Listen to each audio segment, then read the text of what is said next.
happy with all the commotion either, and the large black SUV did a U-turn, the siren now whoop-whooping, and slammed to a stop in front of her, blocking any attempt she might make to get back on the road. Then a spotlight flashed on, so blindingly bright she had to shield her eyes. Briefly, Candy thanked God for small favors.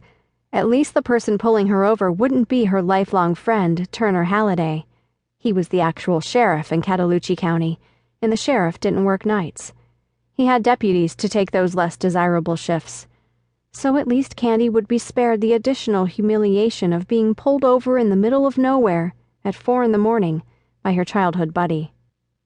The siren went silent. Candy heard the door of the SUV slam shut, and she blinked against the intense light. She could barely make out the figure of a man advancing toward her, but she heard him cough and saw him wave his hand in front of his face, chasing away the smoke. She cut the engine, thinking, wondering. Since this wasn't going to be Turner strolling up to her window, she might be able to buy herself some mercy. She decided to get out the big guns. Shameless? Oh, absolutely. But what choice did she have? Candy began undoing 2 additional buttons of her blouse and arranged her weapons to their best advantage. Then she fluffed her hair and licked her lips. She hated to do this, but she didn't have the money to pay for a simple parking ticket, let alone a moving violation. She took a deep breath and prepared herself for the dumb blonde recently from out of town defense.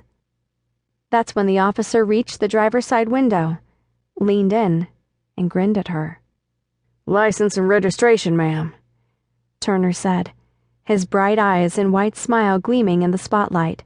"And you can put your tatas away. They're not going to do you much good in this particular situation, and besides, I'm more of an ass man myself." Candy groaned and fell back against the driver's seat.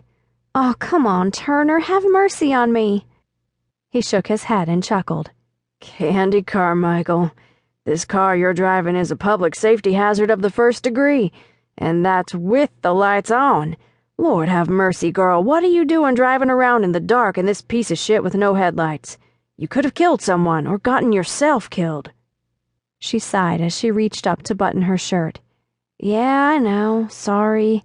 I was trying to escape Gladys and forgot to turn on my lights once I hit the main road." Turner laughed again and leaned an elbow on the open window. "She finally scared you off, huh?" Candy rolled her eyes. "I had to get out of there. She's a nice old lady, but she has absolutely no respect for my personal space. 13 days was all I could take." Turner made a soft humming sound in his throat and looked away. He began to nod. "Coming out to the lake house tonight?"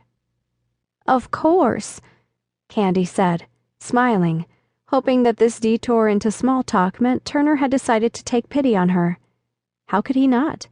The idea of the 4 of them hanging out at the lake house was downright sentimental. It was what they'd done from grade school to graduation, just Candy and her best friend, Cheri Newberry, along with J.J. DeCourcy and Turner. Clearly, if Turner had a tender bone in his body, he'd have to let Candy slide for this little infraction. She was practically family. "I hear Cheri's making some kind of new chicken thing," Candy added. "You bringing a cake?" Candy bristled at the question. She hadn't picked up a measuring cup in a dozen years, but if it would get her out of a ticket, she was willing. "You want me to?" "Hell yeah." Candy exhaled with relief. "So, what kind of cake would you like?" Wait. What was Turner doing? She peered over the open window and her mouth fell open with disbelief. The whole time they'd been chatting about baked goods, Turner had been scribbling on an official-looking pad of paper. "You know, I've always been partial to your chocolate cake," he said, signing his name on the bottom of the form. "That shit is so good it makes my head spin."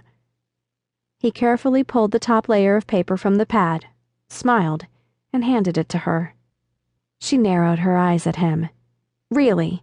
You ask me for a cake and then give me a ticket?" His smile softened. "I was teasing about the chocolate cake, and it's just a warning, Candy. But it's not for the headlights. You've got a serious exhaust problem, and I'm ordering you to have your North Carolina emissions inspection."